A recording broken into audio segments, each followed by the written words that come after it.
Welcome to the show. Hello viewers, আমরা আবারও চলে এলাম আপনাদের মাঝে নতুন একটি ভিডিও নিয়ে। আজকের ভিডিওতে আমরা দুজন কথা বলবো তাণ্ডব মুভির রিভিউ নিয়ে।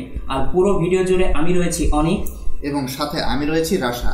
আর চাই আপনাদের অনেক অনেক সাপোর্ট এবং ভালোবাসা। টিজারে আমরা যেমনটি দেখেছিলাম মুভিটি এক্স্যাক্টলি সেরকম ভাবেই শুরু হয়। কেননা টিজারে আমরা দেখেছি যে একটা হাইজ্যাকের একটা বিষয় রয়েছিল। আসলে একটা টিভি চ্যানেলের হেড অফিসে কিছু মুখোশধারী লোকজন সবাই মিলে আক্রমণ করে এবং সেটার উপরে কবজা নিয়ে নেয়, এবং সেই টিমের প্রধান হিসেবেই ছিল আমাদের মেগাস্টার শাকিব খান। আর এভাবেই যখন গল্পটি শুরু হয়, শাকিব খান তার কিছু ডিমান্ড রাখে পুলিশ কর্মকর্তাদের কাছে। আর এই ডিমান্ড পূরণ করতে গিয়ে গল্প তার ট্র্যাকে ফিরে আসে ও সামনের দিকে এগিয়ে যায়। এই মুভির গল্পটি আমাদের দেশের বিভিন্ন যুবকদেরকে ডেডিকেশন করে তৈরি করা হয়েছে, কেননা বাংলাদেশে বেকারত্বের একটা সমস্যা রয়েছে এবং এই বেকারত্বের ঘানিতে একটা যুবকের জীবনের ট্র্যাজেডি এই গল্পে তুলে ধরা হয়েছে। তবে আমি যেটা বলবো, রায়হান রাফি ডাইরেক্টকৃত এই মুভিটি তার বিগত মুভি থেকে অর্থাৎ তুফান থেকে এই মুভিটি ফার বেটার। কারণ এখানে টুইস্ট রয়েছে, টার্ন রয়েছে, যার কারণে এই মুভিটি একটি অন্যরকম ভাবে দর্শকদের কুরবানি ঈদের ট্রিট দিয়েছেন। আপনারা সকলেই জানেন যে রায়হান রাফি বারবারই সাহসী পদক্ষেপ নিয়ে থাকে রাজনীতি এবং দেশীয় বিভিন্ন কার্যকলাপ বা সন্ত্রাসী কার্যক্রম এবং গুম হওয়া বিষয়গুলো নিয়েও এই মুভিতে ভালো একটা এক্সপিরিয়েন্স দিয়েছে এবং আমাদেরকে একটা সোশ্যাল মেসেজ দিয়েছে। তো চলুন এইবারে আমরা জেনে আসি এই মুভির কাজটা সম্পর্কে। প্রথমে আমরা বলে নিই, এই মুভিতে নায়ক হিসেবে অভিনয় করছে আপনাদের সকলের পরিচিত মেগাস্টার শাকিব খান। শাকিব খানের বিপরীতে অভিনয় করছে সাবিলা নূর। অন্যদিকে একটা গুরুত্বপূর্ণ চরিত্রে রয়েছে আমাদের পরিচিত নায়িকা জয়া আহসান। আসলে তার চরিত্রটা সাংবাদিক সায়রার চরিত্র, যেটা খুব ইম্প্যাক্টফুল।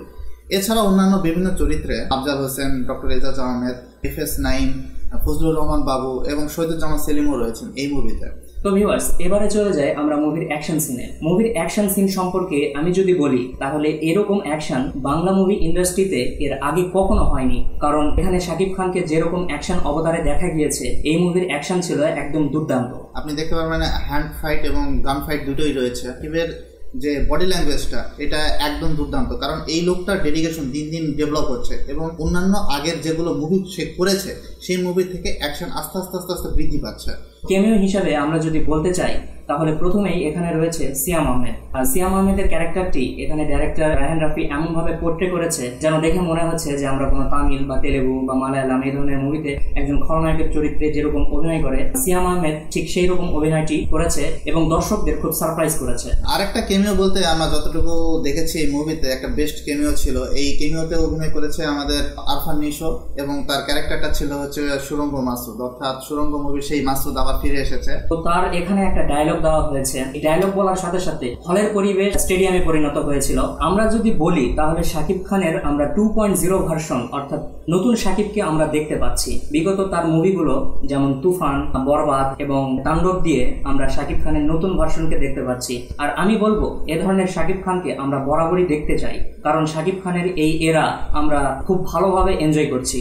পরবর্তী কথা বলি এই মুভি নিয়ে, তাহলে আমরা বলবো এর বিজিএম। এক কথায় এর বিজিএম গুলো ছিল নেক্সট লেভেলের। তুফানে আমরা বিজিএম এর ঘাটতি দেখেছি, বরবাদে আমরা বিজিএম পেয়েছি, কিন্তু তাণ্ডবে যে ধরনের বিজিএম এখানে রায়হান রাফি ইনক্লুড করেছে, এগুলো এক কথায় অসাধারণ। কারণ এই মুভি দেখার পর আমাদের এক্সপিরিয়েন্স হয়ে গিয়েছে যে বাংলাদেশও বিজিএম করতে পারে এবং এই বিজিএম গুলো একদম সুপার লেভেলের ছিল। অবশ্যই। আসলে বিজিএম এর কথা যদি আমি এখানে কিছু কথা যদি যুক্ত করি, তাহলে বিজিএম এর যেটা বিষয়টা হচ্ছে প্রত্যেকটা ক্যারেক্টারের জন্য আলাদা আলাদা বিজিএম রাখা হয়েছিল, এমনকি কেমিওদের জন্য আলাদা বিজিএম রাখা হয়েছে। অ্যাকশনের মুহূর্তগুলোতে বিজিএম এর কাজটা একদম অসাধারণ লেভেলের হয়েছে। সবাই জানি যে ওই ঈদ থেকে এই ঈদে মাত্র 2 মাসের মধ্যে এত সুন্দর সুন্দর বিজিএম তৈরি করা এবং এত স্বল্প সময়ে এত সুন্দরভাবে প্রেজেন্টেশন করাটা খুবই কঠিন ছিল। এটা খুবই অ্যাপ্রিসিয়েটেবল।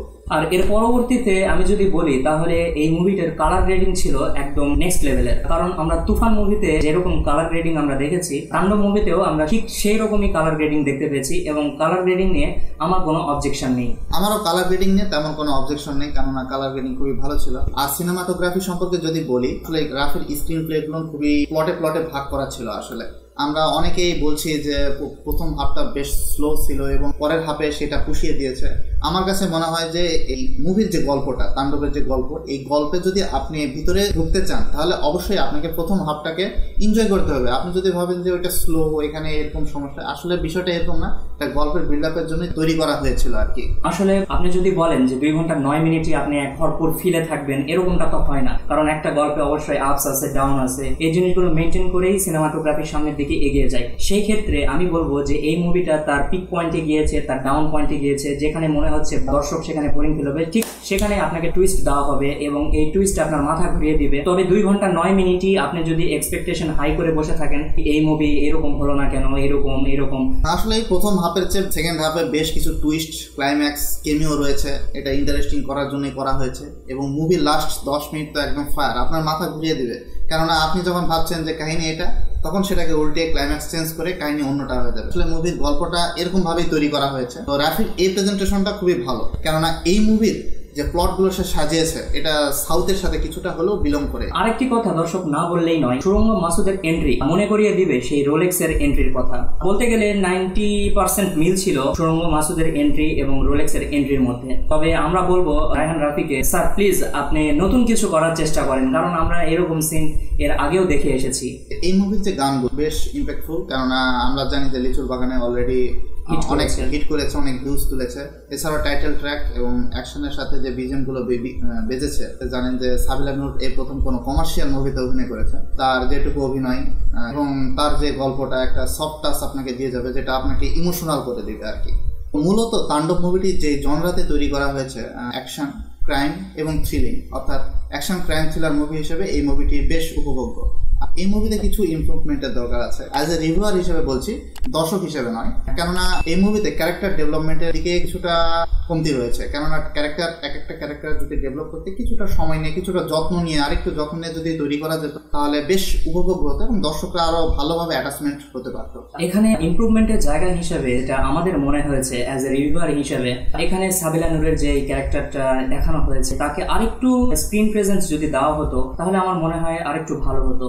আমার মনে হয় তাকে প্রেজেন্ট করার মতো যথেষ্ট জায়গা ছিল। একটা জিনিস যেটা আমার কাছে মনে হয়েছে, দর্শক হিসেবে রায়হান রাফির কাছে আমাদের আরেকটা পাওনা ছিল, যেটা যদি ইনক্লুড করা হতো খুব ভালো হতো। আরেকবার যদি অ্যাকশন দেখানো হতো, অর্থাৎ পুরো মুভিতে যে কয়েকবার অ্যাকশন আছে তার সাথে আরেকবার একটা অ্যাকশন যুক্ত করাই যেত। কেননা শাকিব খানের সেকেন্ড শেডের যে এন্ট্রি বা সেটার সাথে যে পরিচয়, এই পরিচয় করার সময় একটা অ্যাকশন সিন তো দেখানোই যেত। আর একটা বিষয় যেটা মুভির মেন পয়েন্টে আসে, সেটা হচ্ছে একটা মেগা ভিলেনের প্রয়োজন ছিল এই মুভিতে, যেটা আমরা মিস করেছি।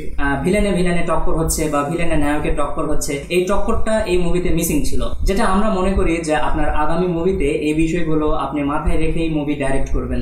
তবে শাকিব খানের জন্য হ্যাটস অফ বস, কেননা সে একটা ডিপ ভয়েসে সবসময় কথা বলেছে, একটা টন সে ধরে রেখেছে, যেটা আসলে প্রশংসনীয়। গতানুগতিক ভাবে পুরো মুভিতে এ ধরনের টনে কথা বলা একটু কষ্টকর। তবে আমরা যেটা মনে করি যে শাকিব খান তার পেছনের যে ব্যারিয়ার ছিল, সেই ব্যারিয়ারকে ভেঙে নতুন একটা শাকিব খান দর্শকদের উপহার দিয়েছে। আর এই মডার্ন যুগে শাকিব খান বুঝে গিয়েছে যে কিভাবে দর্শকদের হলমুখী করতে হয়। শাকিব খানের এই কথাটা হয়তো আপনারা শুনেছেন যে গুলশান থেকে গুলিস্তান সকলকেই সে হলমুখী করবে। শাকিব খান তার এই কথাটি রেখেছে, কারণ আসলেও আমরা আগেও বাংলা মুভি এরকম ভাবে উপভোগ করিনি যখন থেকে শাকিব খানের তুফান, বরবাদ এবং তাণ্ডব এসেছে। তো আমরা শাকিব খানকে বলবো যে বস, আপনি গতানুগতিক ভাবে এগিয়ে যান এবং আমাদেরকে ঠিক এইরকম ভাবেই মুভি উপহার দিয়ে যান, যাতে আমরাও গর্বের সহিত বলতে পারি যে আমাদের বাংলা মুভিও অন্যান্য ইন্ডাস্ট্রি থেকে অনেক অনেক অনেক এগিয়ে।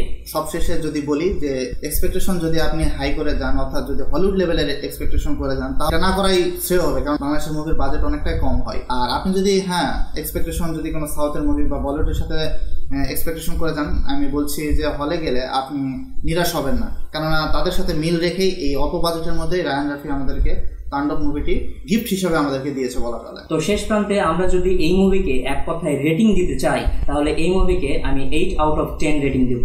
আর আমাকে যদি আপনি রেটিং দিতে বলেন, তাহলে এই মুভিতে আমি অবশ্যই 7.5/10 রেটিং দিব।